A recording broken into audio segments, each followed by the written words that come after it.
In today's scenario, the increasing cost of raw materials, equipments, and labor, together with expanding world market, have resulted in an increase of outsourced parts, which can result in longer lead times and larger order quantities. We should make sure that outsourcing or any supplier activity is able to meet the customer's requirement for the first time and every time. Production Part Approval Process or PPAP was documented in the manual published by Automotive Industry Action Group AIAG first. Basically, it was common in airlines and automobiles, but now common in any manufacturing business.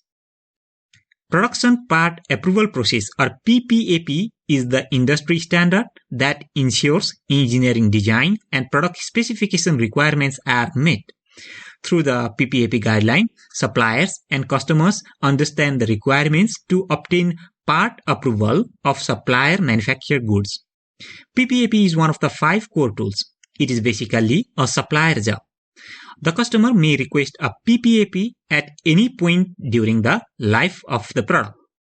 This demands that supplier must maintain a quality system that develops and documents all the requirements of PPAP submission at any time.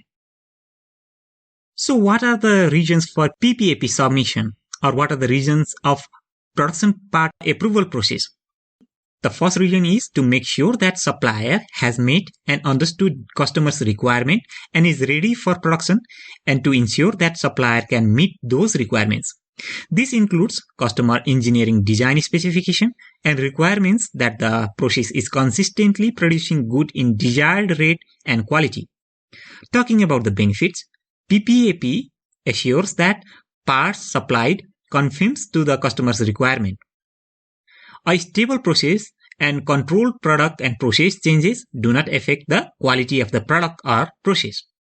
In the next lecture, we will go through the elements of PPAP and PPAP levels. We will study together the 5 levels and 18 elements of the PPAP in brief. Not all these elements are necessary for PPAP execution, but we should at least have knowledge of all these elements for proper use of PPAP in our organization. Thank you. Meet you in the next lecture.